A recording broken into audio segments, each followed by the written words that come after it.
بسم اللہ الرحمن الرحیم۔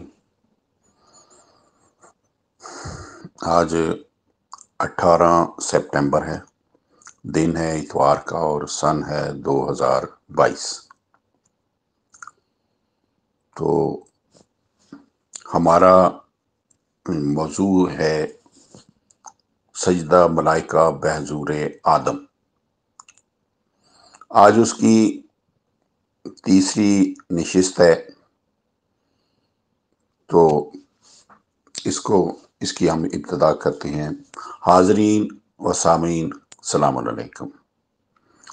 دوسری نشست جو ہے وہ ہم نے سورہ کہف کی آیت نمبر 50 پر ختم کی تھی۔ آج میں اس کو آپ کی یاد دہانی کے لیے دوبارہ دہرائے دیتا ہوں۔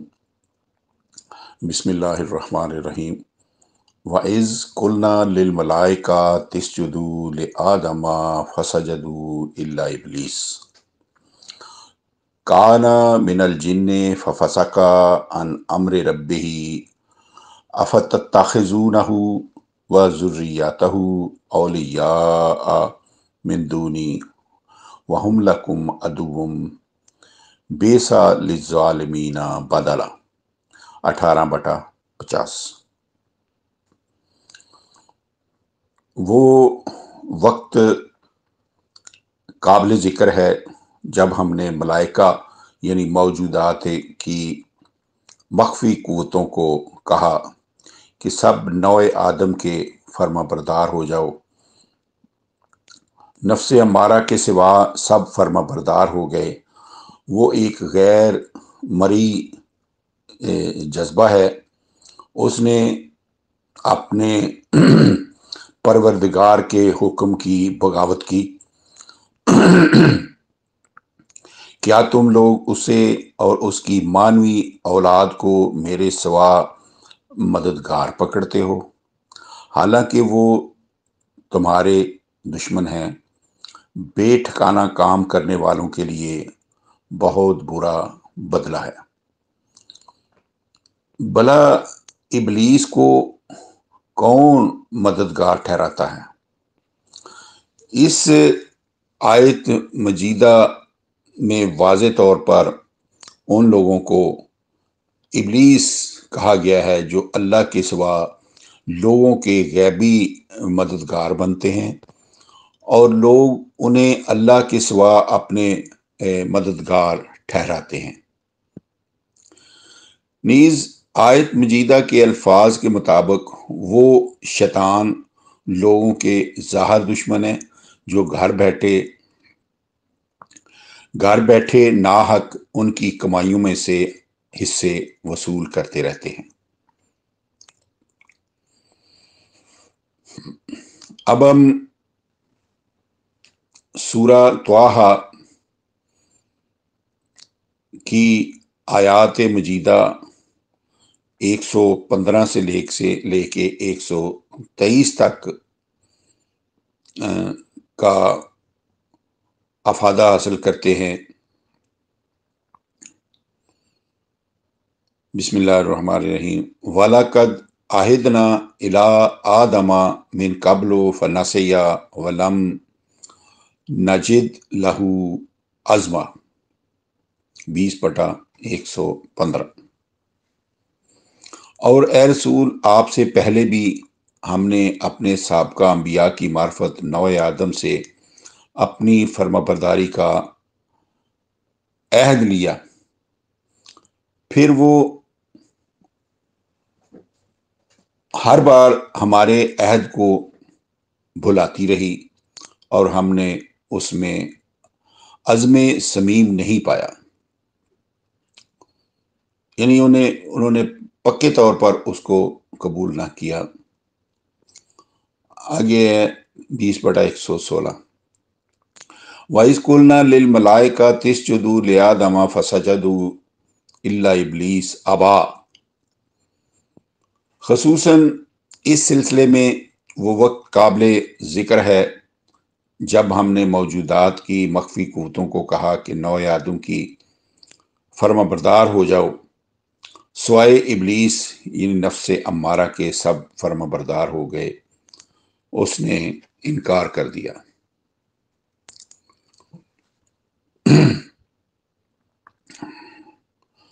فَقُلْنَا یا آدم ان ھذا عدو لک ولزوجک فلا یخرجنکما من الجنۃ فتشقی ان لک الا تجوع فیہا ولا تعری وانک لا تظمأ فیہا ولا تضحی۔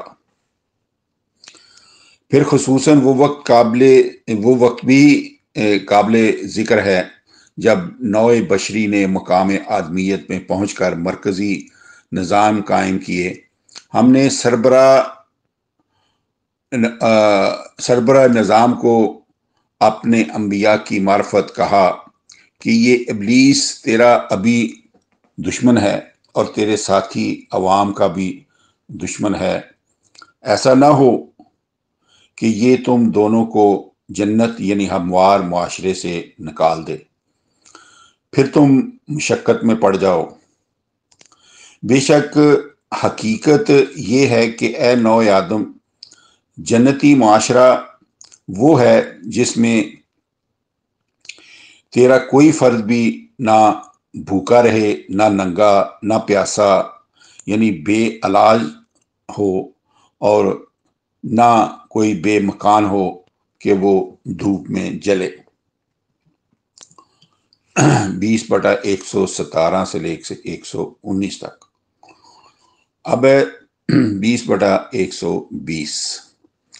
فوسوس الیہ الشیطان قال یا آدم هل ادلک علی شجرۃ الخلد وملک لا یبلی۔ پھر ایسا ہوا کہ سربراہ نظام کو شیطان مجسم ابلیس نے بری رغبت دلائی، کہا کہ اے سردار قوم، کیا میں تجھے ایک سدا بہار درخت کی خبر دوں، یعنی ایسی حکومت کا پتہ بتاؤں جو کبھی پرانی نہ ہو۔ یعنی شیطان نے ملوکیت کے قیام کی رغبت دلائی جس میں سلطنت ایک سدا بہار درخت اور ہمیشہ نئی رہنے والے حکومت کی صورت میں ایک ہی خاندان میں رہتی ہے، باپ کے بعد بیٹا اور بیٹے کے بعد پوتا، اور اس استبدادی حکومت کا وارث ٹھہرتا ہے۔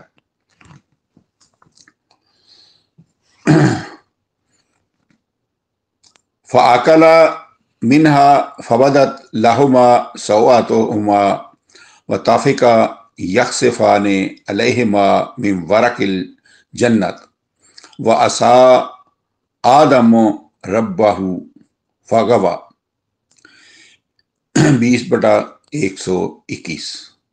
پھر اس ملوکیت کا مزہ صدر و عوام دونوں نے چکھا، اور جب ہر طرف نفسا نفسی اندھیر گردی چھا گئی تو صدر و عوام دونوں کے عیوب و نقائص ظاہر ہو گئے، اور اس سے تنگ آ کر اپنے اوپر دونوں نے اللہ تعالیٰ کے نازل کردہ جنتی قوانین کو لاگو کرنا شروع کیا۔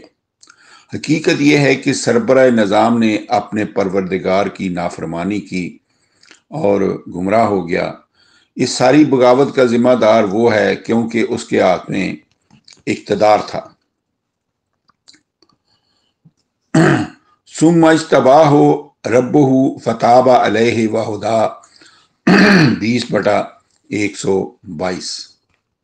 پھر جب سربراہ نظام نے اللہ تعالیٰ کے نازل کرتا جنتی قوانین کو اپنے اوپر لاگو کر لیا تو اس کے پروردگار نے اسے پسند فرمایا، پھر اسے معاف کر دیا اور اس کی مزید رہنمائی فرمائی۔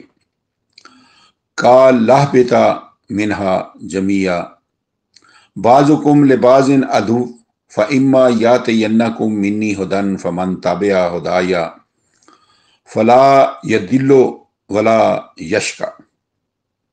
اللہ تعالیٰ نے فرمایا تم دونوں گروہ سب کے سب یعنی سربراہ اور نظام کا پورا عملہ اور عوام کا ایک ایک فرد اس انفرادی مفاد کوشی کی حالت سے نکلو جس کی بدولت تمہارا بعض کا دشمن ہو گیا ہے۔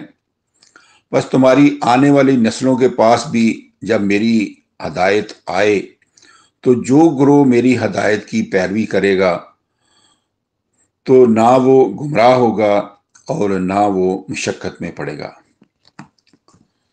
اب کچھ آیات سورہ سواد کی، یہ ہم 71 سے لے کے 85 تک اس کا مطالعہ کریں گے۔ بسم اللہ الرحمن الرحیم۔ اذ قال ربک للملائکۃ انی خالق بشرا من طین فاذا سویتہ ونفخت فیہ من روحی فقعوا لہ ساجدین۔ 38/72 71 سے 72 38/71-72۔ وہ وقت قابل ذکر ہے جب تیرے پروردگار نے کائناتی قوتوں سے بزبان حال فرمایا، بے شک میں گیلی مٹی سے نوع بشر پیدا کرنے والا ہوں، پھر جب میں اسے اپنے قانون ارتقاء کے مطابق پورا کر لوں، اس میں تم سے کام لینے کی اپنی تعلیم پھونک دوں تو تم اس کے تابع فرمان ہو جانا۔ فسجد الملائکۃ کلہم اجمعون الا ابلیس استکبر وکان من الکافرین۔ 38/73-74۔ پھر جب وہ ان سے کام لینے لگا تو نفس امارہ کے سوا سب چیزیں تابع فرمان ہو گئیں۔ اس نے اپنی بڑائی چاہی اور وہ انکار کرنے والوں میں سے ہو گیا، حالانکہ ہم نے انسان کو اس پر بھی فضیلت دی ہے۔ قال یا ابلیس ما منعک ان تسجد لما خلقت بیدی استکبرت ام کنت من العالین۔ اللہ تعالیٰ نے فرمایا، اے ابلیس، تجھے کس چیز نے روک دیا کہ تو اس کا تابع فرمان ہو جائے جسے میں نے اپنی قوت سے پیدا کیا ہے؟ کیا تو نے بڑائی چاہیے یا کیا تو نے سرکشوں میں سے ہے؟ 38/75۔ تو اس پر اس نے جو جواب دیا، کالا آنا خیر منہ خلقتنی من نار وخلقتہ من طین کالا فاخرج منہا فإنک رجیم وإن علیک لعنتی الی یوم الدین۔ 38/76-78۔ اس نے کہا، میں اس سے بہتر ہوں، تو نے مجھے آگ یعنی بھڑکنے والے جذبہ سے پیدا کیا ہے اور اسے گارے سے پیدا کیا ہے جو میرے جیسے جوش و خروش سے محروم ہے۔ اللہ تعالیٰ نے فرمایا کہ تو اس جماعت ملائکہ سے نکل جا، تو راندہ درگاہ ہے اور تجھ پہ نوع آدم کی جزا سزا کے دن تک میری بیزاری قائم ہے۔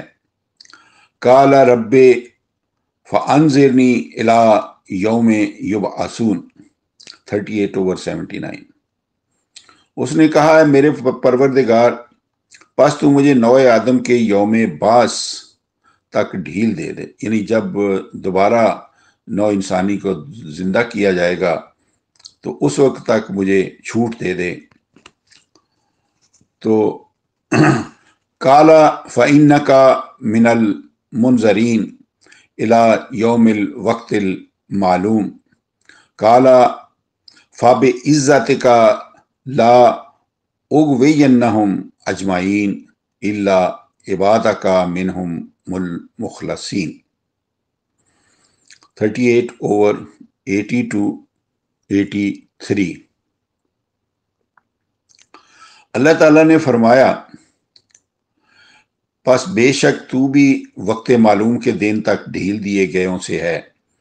اس نے کہا تیرے غلبے کی قسم میں تیرے مخلص بندوں کے سوا پوری نوع بشر کو ضرور گمراہ کروں گا۔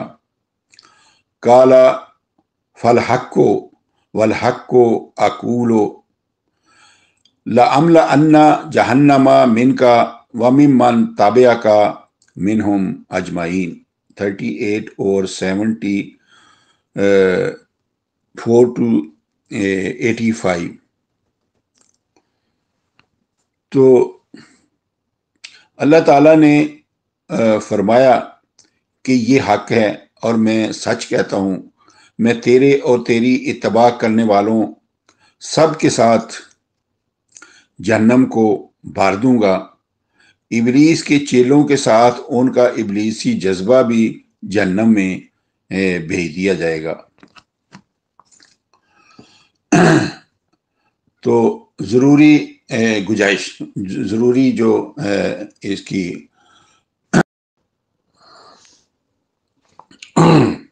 تو حاضرین و سامعین کرام، یہ تھا سجدہ ملائکہ بحضور آدم جو میں نے آپ کی خدمت میں قرآن کریم کی روشنی میں پیش کر دیا ہے، اور میں امید کرتا ہوں کہ سامعین کرام جو ہے اس کو سمجھ چکے ہوں گے۔ تو آج کی محفل میں ہم سجدہ ملائکہ بحضور آدم کی اس نشست تیسری قسط کا، تیسری سیشن کا اختتام کرتے ہیں۔ تو آج کی محفل میں بس اتنا ہی۔ وما علینا الا البلاغ۔ رب اعوذ بک من ہمزات الشیاطین واعوذ بک رب یحضرون۔